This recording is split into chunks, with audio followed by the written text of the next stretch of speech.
m'entendez? C'est bon? Pas besoin de micro. Du coup, nos super sponsors, les Kaizen, Applied Material, Julien, Bonitasoft et Tulip. Voilà. Donc moi, je suis Gaspard Pointeau. Comme vous pouvez voir, je suis un expert en ergonomie, en matériel ergonomique pour développer. Plus sérieusement, je suis dev principalement back. J'ai beaucoup travaillé sur la JVM, donc Java, Kotlin, pas que. Je pense que les individus et les interactions sont plus importants que les process et les outils. Je fais beaucoup de trucs sur les pratiques craft, TDD. Je travaille avec des trains, mais donc là avec la SNCF et pas des trains safe. Donc voilà, actuellement. Je suis de la Drôme. Et dans l'association Ardèche Drôme Dev, on organise des des meet-ups de temps en temps. Donc si vous voulez soit venir voir nos meet-ups, soit si vous avez des trucs à présenter, n'hésitez pas. Et on est en Drôme Ardèche, hein, on est sur 2 départements, on est assez large. Et accessoirement aussi, je fais des formations en freelance pour, sur du TDD, sur du refacto de code legacy, sur de l'agilité, plus sur XP Manifest, un peu sur Scrum. Et on a une formation qui s'appelle Craft qui fait un mélange d'un peu tout. Donc voilà, ça c'était sur moi. Donc là, on va parler de manettes. Alors ça, c'est les vieilles manettes de PlayStation. Là, je vais faire une conf avec cette manette, qui est une manette qui a dû être achetée à une quinzaine d'euros pour jouer aux vieux jeux de PlayStation.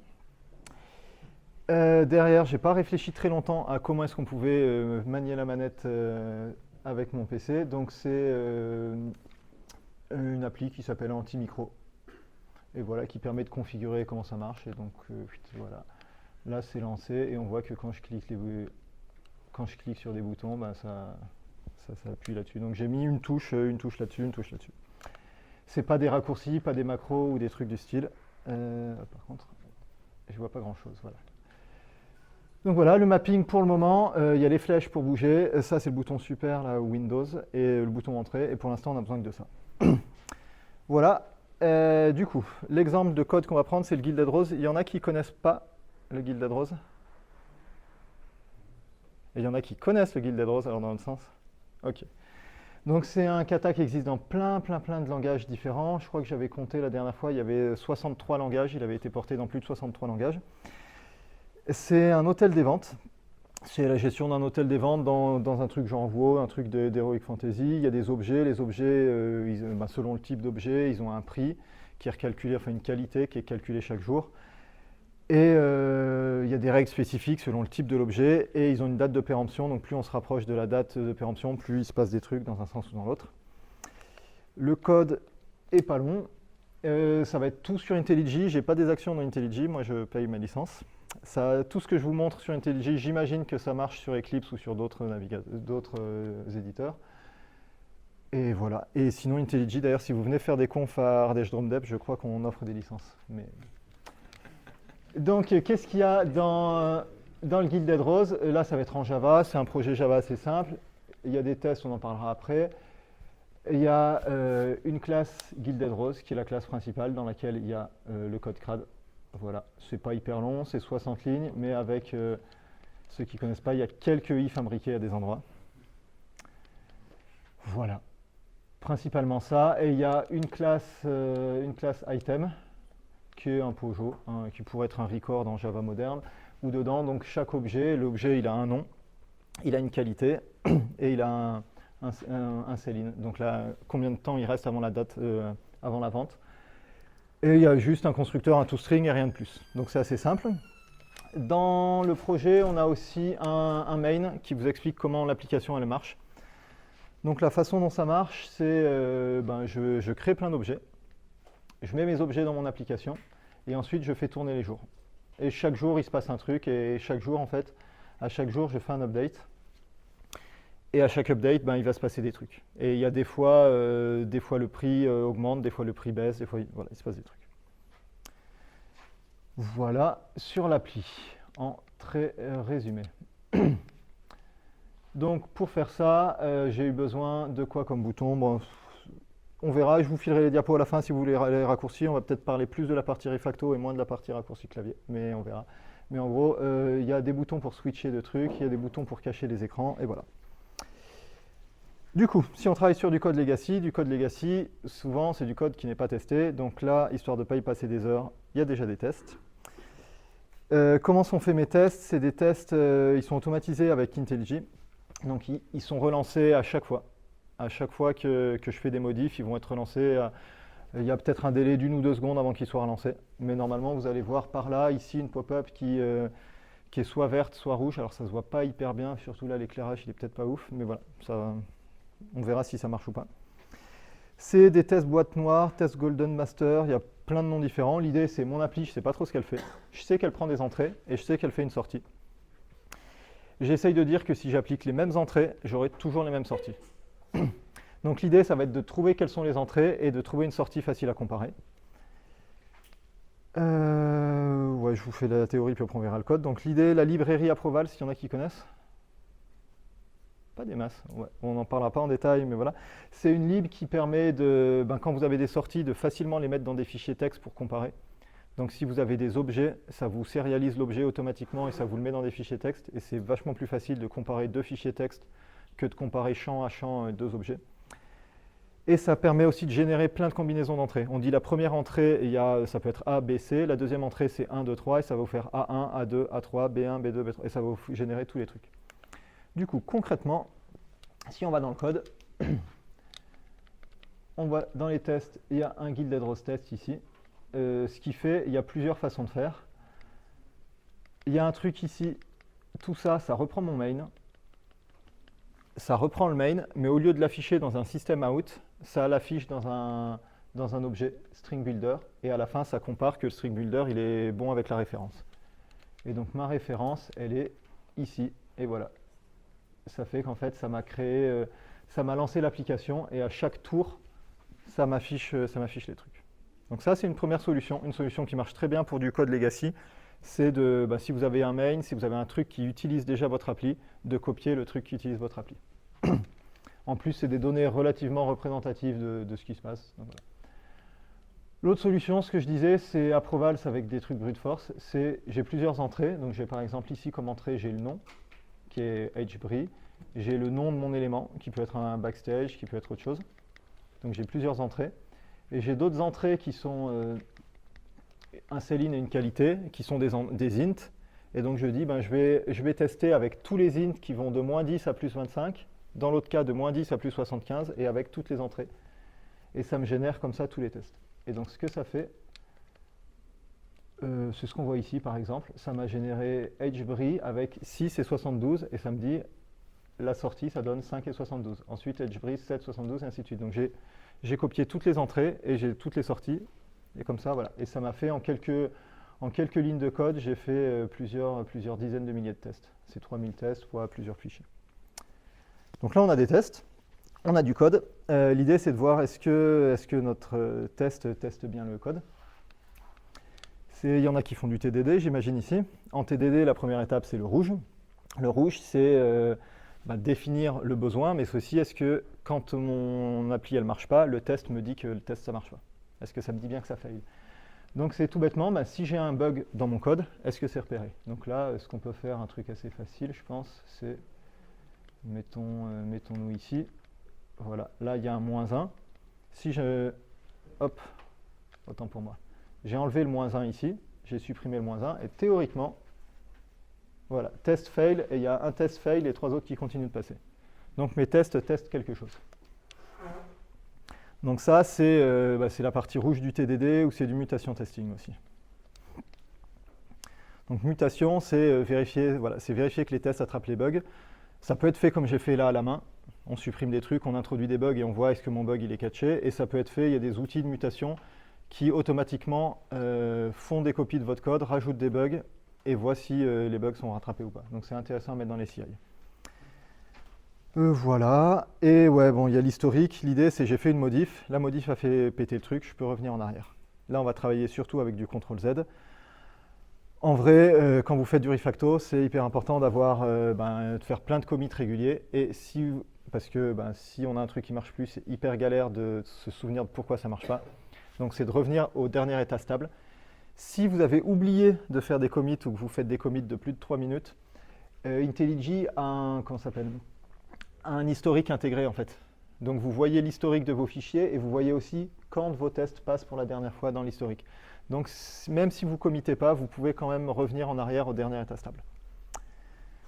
Voilà. Et les boutons dont on a eu besoin, il y a eu le supr, le z, le n, je m'en suis même pas servi d'ailleurs. Tiens, je ne sais même plus pourquoi il est écrit. Mais voilà. Ok, donc du coup maintenant on va refactorer, maintenant qu'on a vu à peu près ce qui se passe. Vous dites si c'est trop rapide, pas assez rapide, vous levez la main, vous n'hésitez pas à m'arrêter. Dans quel sens on attaque ce truc? Voilà. Dans quel sens on attaque quand on a du code comme ça, refactoré, et qu'on ne sait pas trop comment on l'attaque? Ok, du coup on disait, chaud patate, qu'est-ce qu'on faisait? On disait on refactore du code, dans quel sens on attaque refactoré? Il y a plein de trucs qu'on peut faire. Déjà l'IDE nous dit automatiquement ici, je ne sais pas si vous voyez que c'est un peu plus en jaune, en rose. Ça on peut le simplifier, donc voilà, on simplifie. Voilà, je vous le refais au ralenti. Ça dit que c'est qualité moins qualité, et il nous le met en jaune en nous disant ce truc peut être simplifié, et lui-même, enfin quelque chose moins lui-même, ça fait 0. Donc voilà. Bon, ça c'est du détail, c'est pas le truc le plus important, mais c'est généralement l'IDE vous propose en jaune des trucs à refactorer. Utilisez les warnings de l'IDE. Surtout si vous payez la licence, autant en avoir pour votre argent. Ensuite, l'idée, c'est de ne pas commencer par un énorme bloc, de commencer par un tout petit truc à extraire. Et là, un tout petit truc qu'on a et qui revient plein de fois, c'est à chaque fois, on a une boucle qui est sur les items, et on a une boucle sur item de i. Et le i, c'est uniquement l'index de l'item.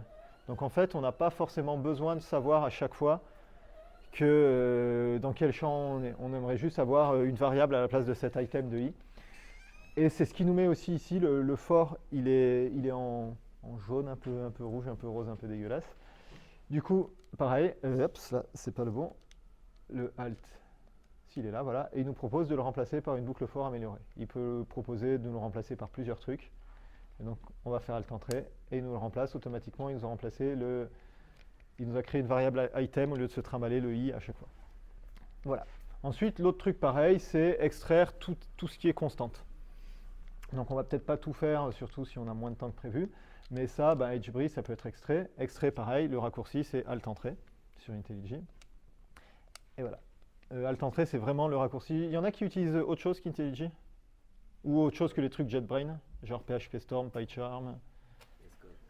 Voilà. Normalement, un IDE Eclipse avait déjà un raccourci qui faisait ça il y a une dizaine d'années, donc normalement un IDE est capable de faire plein de trucs, et il y a le raccourci donc alt entrée qui fait quasiment tout.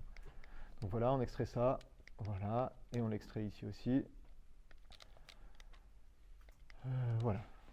On pourrait, d'ailleurs dans celui-là, je ne veux pas le nommer comme ça, donc du coup, on va extraire une constante. Dans quel sens ils sont mes boutons? Voilà.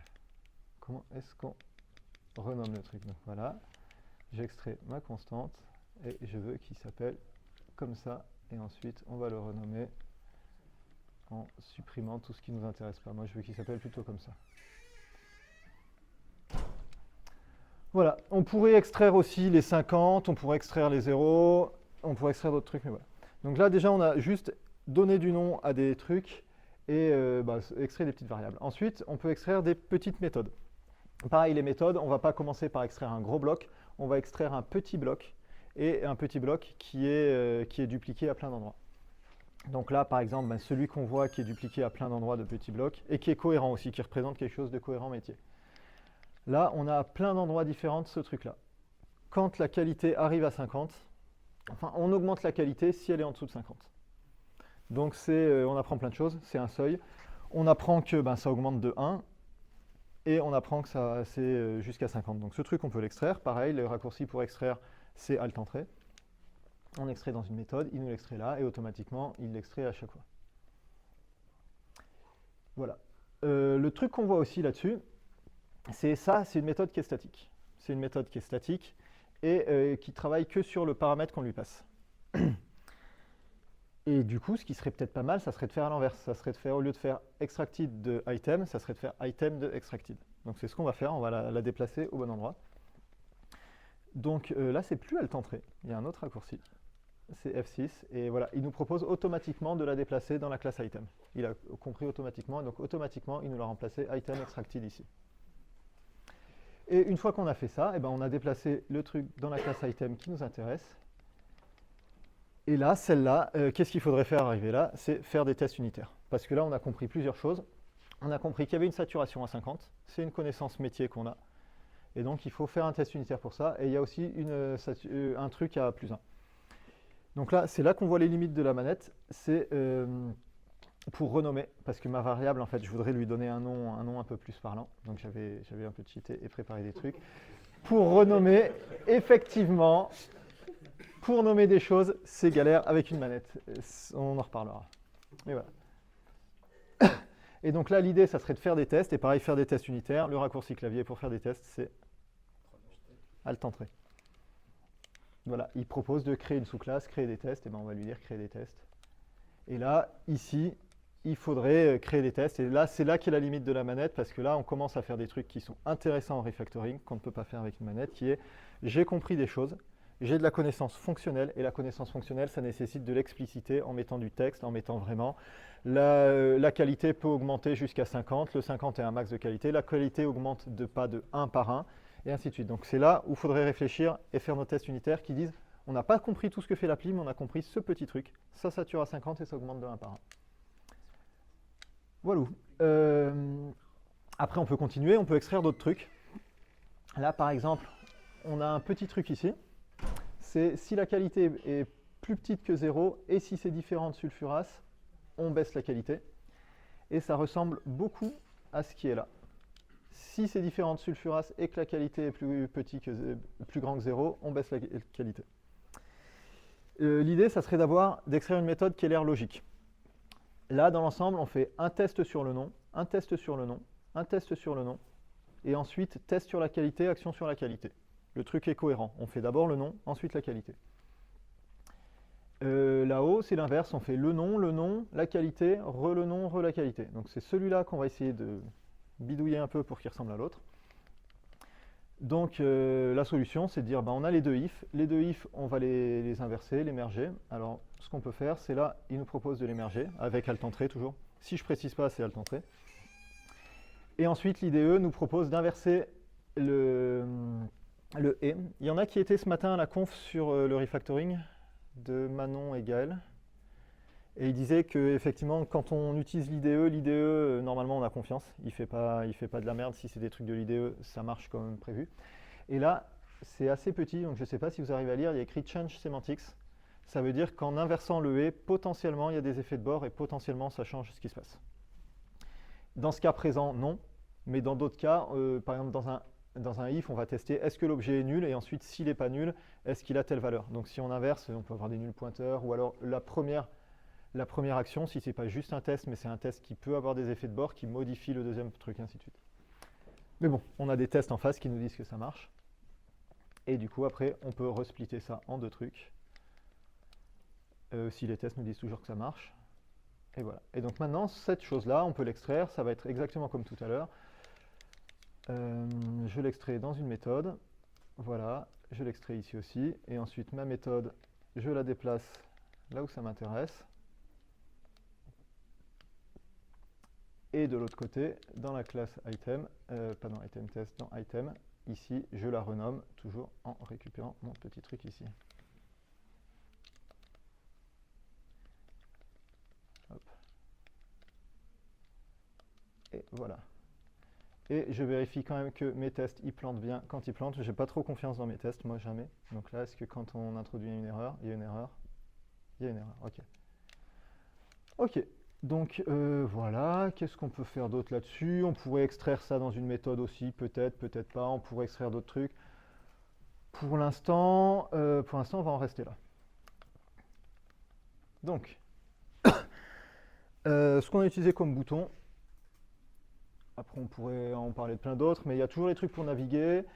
F6 et Shift F6, c'est pour renommer ou pour déplacer. Alt-Entrée pour faire quasiment tout, et Insert pour les copier-coller, parce qu'on peut faire des copier-coller sans CTRL-C, sans CTRL-V. Voilà. Retenez, il y a un bouton Quick Fix, normalement, dans tous les IDE, qui répond à 95% de vos problèmes.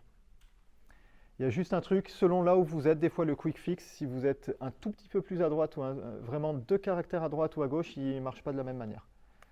Par exemple, ici, mes 2 if, si je me mets à, hop là, si je me mets à cet endroit-là, il ne propose rien. Si je me mets là, il propose d'inverser le if.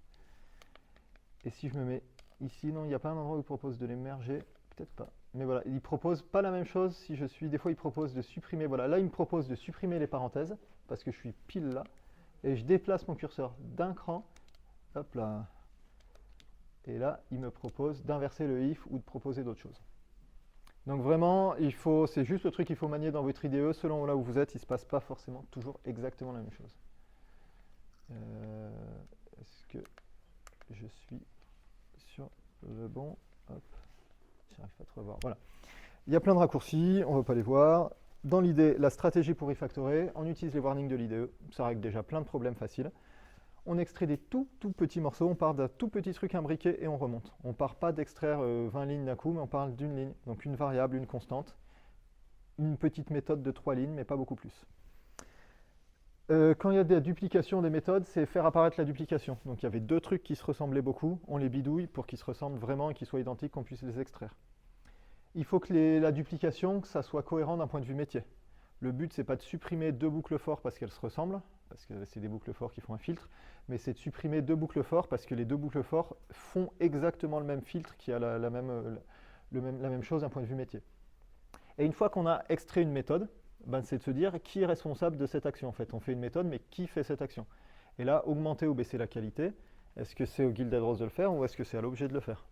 Il n'y a pas forcément il y a des fois où la réponse elle n'est pas évidente. Hein. Des fois, les 2 cas sont possibles. Voilà. L'idée aussi, une fois qu'on a refactoré, c'est on part d'une base de code, on ne sait pas forcément ce qu'elle fait. Elle fait un gros sac de nœuds. Et on a juste compris ce que faisaient ces 3 lignes. Et bien les 3 lignes, on les a mis au bon endroit, on y a donné un nom, et on fait un test en face qui explicite vraiment ce que ça fait. Donc là, c'est vraiment ce que je disais dans la limitation de la manette. Il faudrait en vrai écrire les tests comme ça et dire, voilà, j'ai un item, quand je lui demande d'augmenter la qualité, et il passe à 10 plus 1, il a augmenté de 1. Et là, quand je suis à 49, il augmente bien, quand je suis à 50, il n'augmente pas. Voilà, qu'on voit bien qu'il y a un seuil à 50. Donc l'idée, c'est je comprends des choses, cette compréhension, je la mets dans les tests après. Ça me stresse. Ok, ensuite, il nous reste plein de trucs à faire. Il y a plein de if. C'est ce qu'on voit vraiment quand on regarde cet exemple. Il y a des if partout.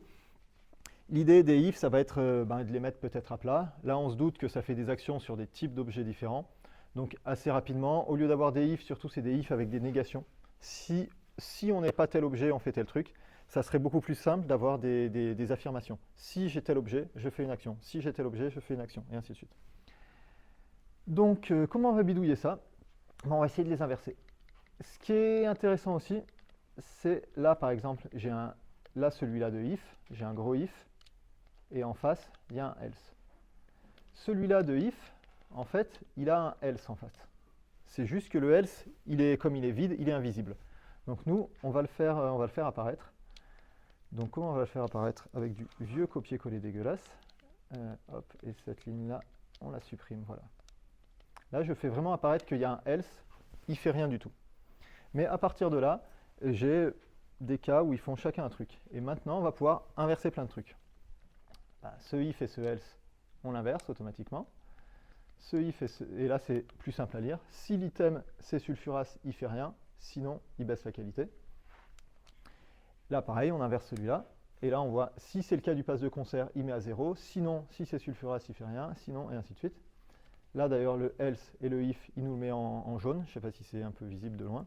Donc, automatiquement, il nous dit on peut merger les deux en faisant if, else. Et pareil, arrivé ici, celui-là, on l'inverse. Et celui-là, on le merge. Et on a un if, else. Et il nous le met en jaune. Ce truc-là, c'est un switch.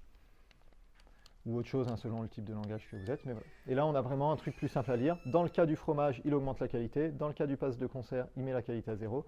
Dans le cas de sulfuras, il fait rien du tout. Mais il fait quand même une action. Le fait d'avoir ça, ça nous permet de l'expliciter. Potentiellement, des fois, ça peut être intéressant de faire une méthode qui s'appelle ne fait rien du tout. Mais juste pour voir qu'il y a une action qui est nulle. Enfin, qui est vide. Et dans le cas du défaut, il fait aussi une action. On pourrait inverser aussi celui-là, mais on va se dire que non.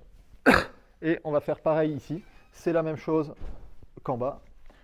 Donc ce if, eh ben, on l'inverse. Voilà. Et là, il nous a mis automatiquement qu'il y avait un else qui était vide.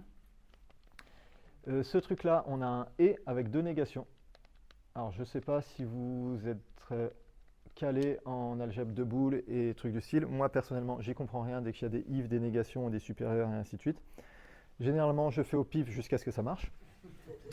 Et c'est l'intérêt d'avoir des tests en face. Hein. Si vous avez des tests, votre test, il est bon. Et en gros, on essaye des trucs jusqu'à ce que ça fonctionne.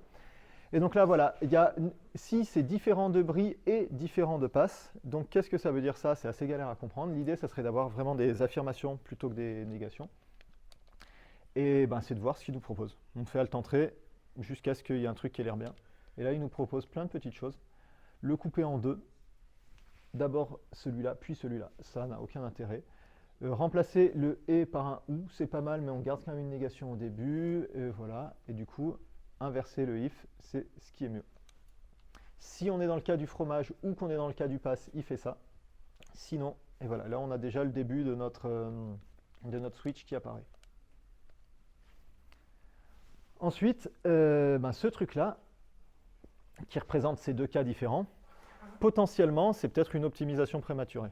Et quand je dis potentiellement, c'est que c'est une optimisation, c'est une mauvaise généralisation qui avait été faite. Donc ce truc-là, des fois, c'est pas mal quand on a des trucs du style de faire de la duplication, de vraiment, plutôt que d'essayer de tout refactorer, de tout généraliser, de forcer la duplication. Donc ce truc, on va le dupliquer. C'est toujours alt-entrée. On va le splitter en 2. Et voilà. On a les quelques lignes qui sont là, qui sont vraiment les mêmes que là. Le truc a été dupliqué à l'identique. Et je ne sais pas si vous voyez un petit peu les couleurs ici. Je ne sais pas si c'est visible. C'est le code coverage.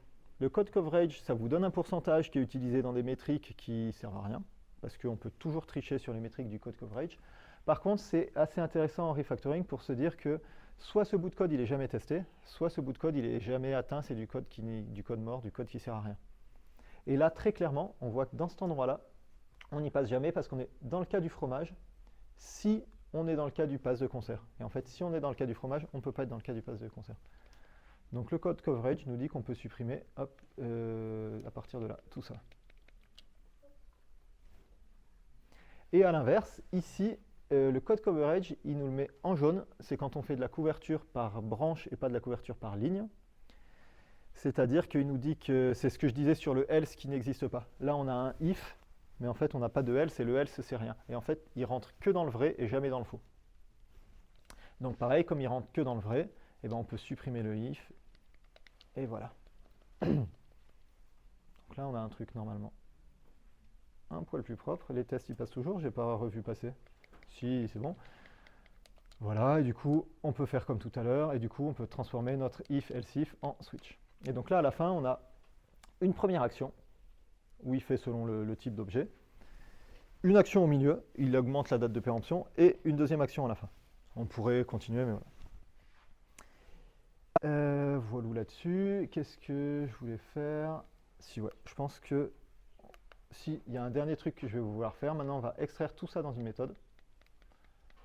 Tout ce qui est dans la boucle for. Jusque là, si je ne me gourre pas. Voilà. Que nous allons appeler update. Parce que ça update pas que la qualité au final. C'est celui-là le bouton. Voilà. Et là, c'est comme tout à l'heure, c'est update, ça devrait être dans la classe item. Donc on va tout déplacer dans la classe item. Ce qui fait qu'à la fin, on a une classe Gilded Rose. Le seul truc qu'elle fait, elle gère qu'elle a une liste d'items et elle dit pour chacun des objets, elle le fait updater. C'est le seul truc que fait la classe Gilded Rose.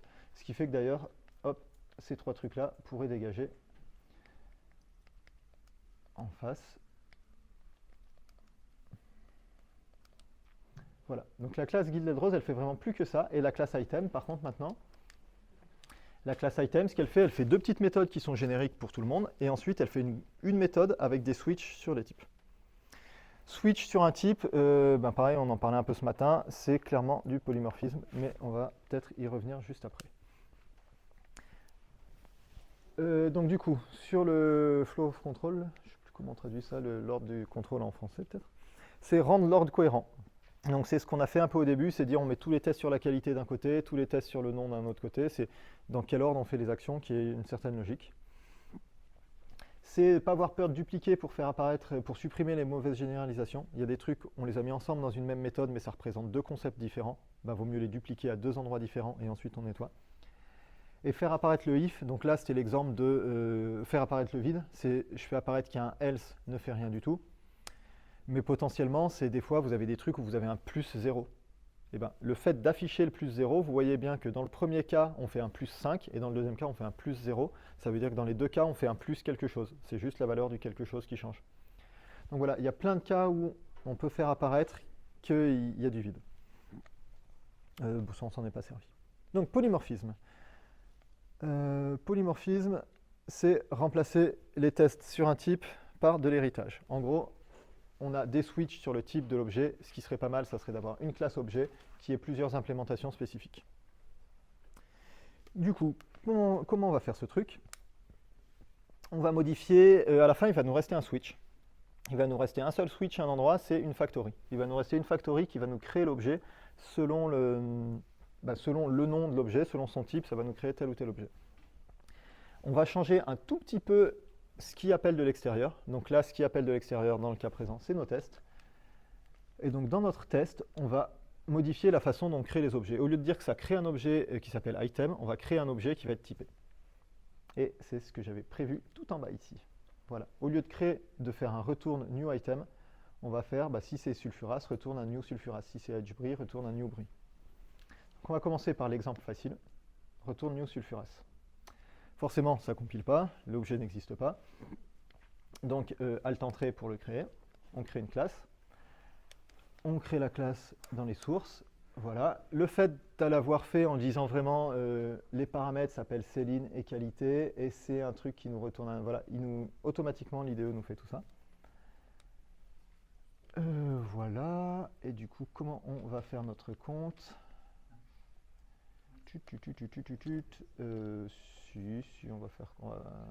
On va aller récupérer ce qui nous intéresse ici. Ce qui nous intéresse, c'est la constante ici. Donc cette constante, on va la déplacer.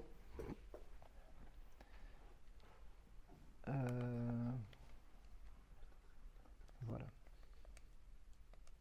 Voilà, la constante a bougé ici. Et donc ici, maintenant, on va lui dire ce truc. Ouais. Ce truc-là.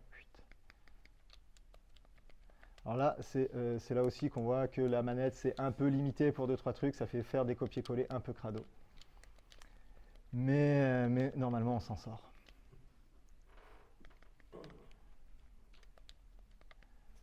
Hop, et voilà.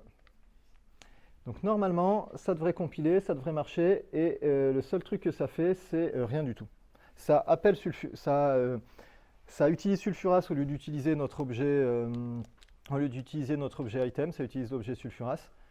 Mais sulfuras, l'implémentation, la seule implémentation qu'il a, c'est qu'il a un nom qui est forcé, c'est tout. Donc déjà là, on voit que ça compile. Hop, ça on va l'enlever. À partir de là, et ben maintenant, on va lui mettre son implémentation à lui spécifique. Son implémentation à lui spécifique, c'est celle-là. On lui fait overrider la méthode qui nous intéresse. La méthode qui nous intéresse, c'est update. Et du coup, dans update, on prend ce qui nous intéresse pour sulfuras, et ce qui nous intéresse pour sulfuras, c'est rien du tout. Donc maintenant, il devrait appeler celle-là. Ça devrait toujours être bon. Et à l'inverse, on va appeler dans la classe item tout ce qui fait référence à sulfuras. Donc il y a plusieurs façons de faire. La solution la plus simple pour faire ça, c'est de dire que ça devient privé. Du coup, ça ne va plus compiler. Et c'est de corriger tous les problèmes de compile dans item. Chaque fois que ça ne compile pas, voilà, ici, c'est qu'il veut faire un appel à sulfuras. Donc ce truc, maintenant, c'est toujours vrai. Ce cas-là, il n'existe pas. Et ce cas-là, il n'existe plus. Ça devrait toujours passer. Ça passe. Ok. Du coup... Non, merde, c'est pas celui-là. Je vais un peu dans tous les sens. Ok, voilà, et voilà. On va faire la même chose pour le brie, on va le faire un peu en speed, et puis après on va finir rapidos là-dessus. Donc le fromage, ben, c'est exactement pareil.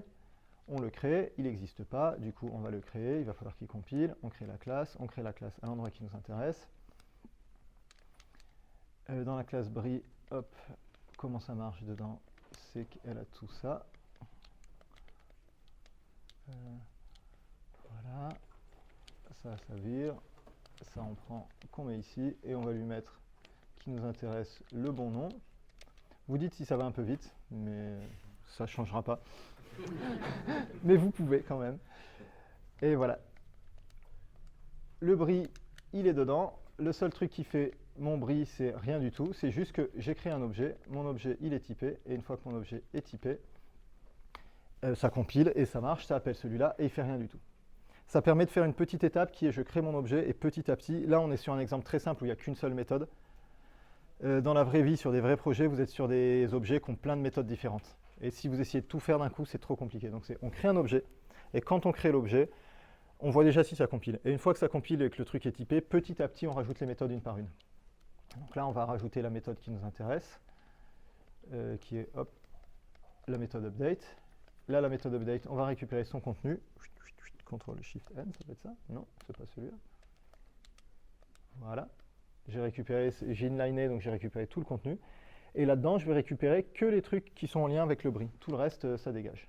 Donc ça supprime, ça supprime, ça supprime. Ça supprime. Et ici, je garde le brie et tout ça supprime aussi. Et on devrait, et il y a un break en trop. Ça devrait passer? Ça passe?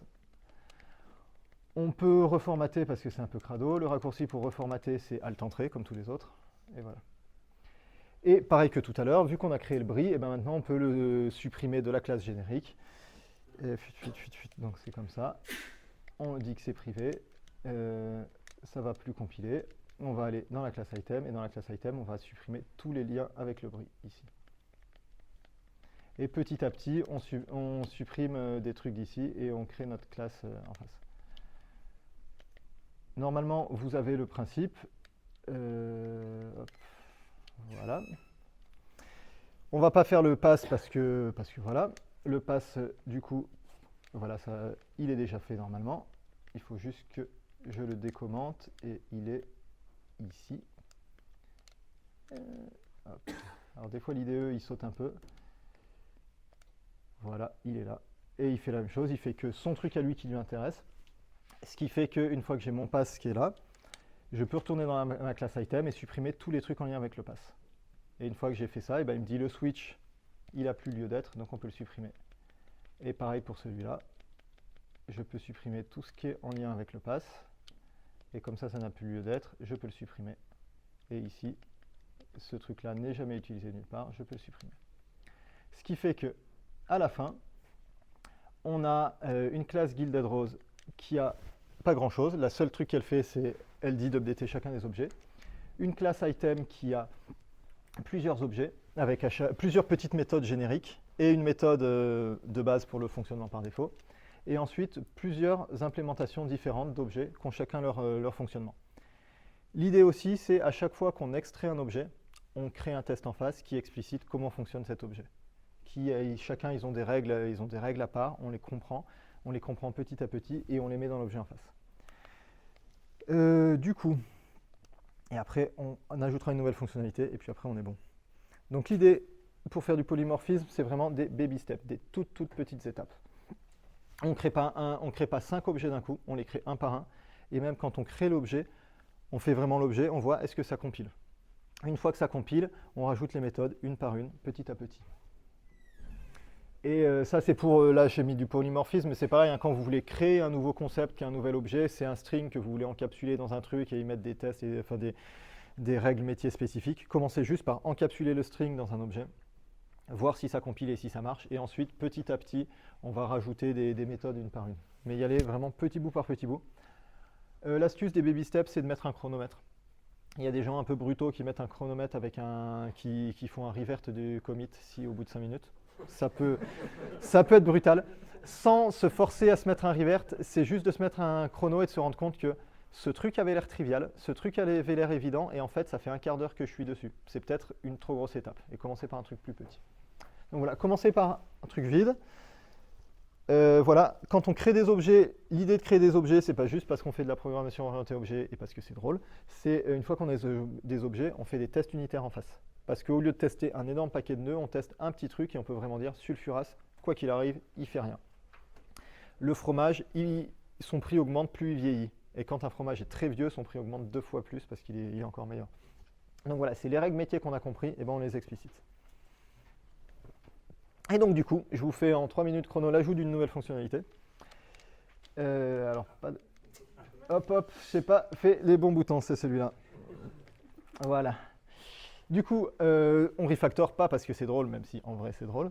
On refactor parce qu'on veut ajouter une nouvelle fonctionnalité. Donc la nouvelle fonctionnalité, ça commence par faire un test. Bien sûr parce qu'on fait du TDD, et mon test il est là. C'est un objet maudit. L'objet maudit, il se périme 2 fois plus vite que les objets normaux. Donc, mon objet maudit, il y a le premier test qui dit j'ai un objet maudit, hop, là, voilà, qui est là, si ça veut bien remonter, qui est mon objet maudit, il doit s'appeler conjure de manacake, et mon objet maudit, la qualité doit baisser 2 fois plus.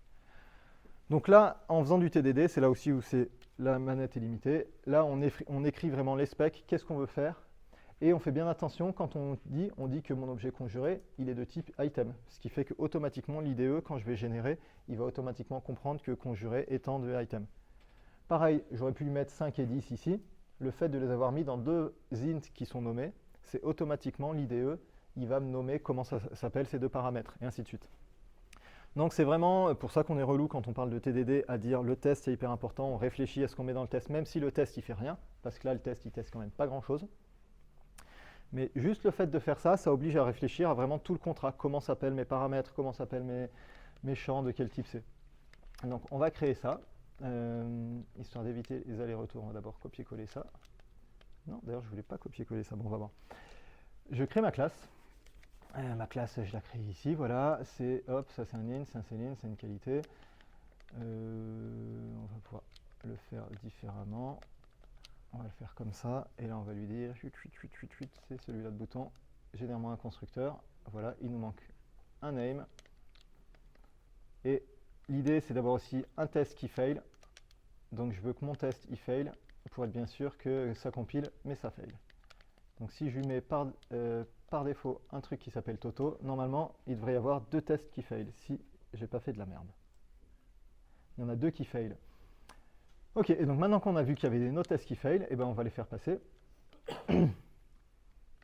Donc on lui met ça c'est pas compliqué.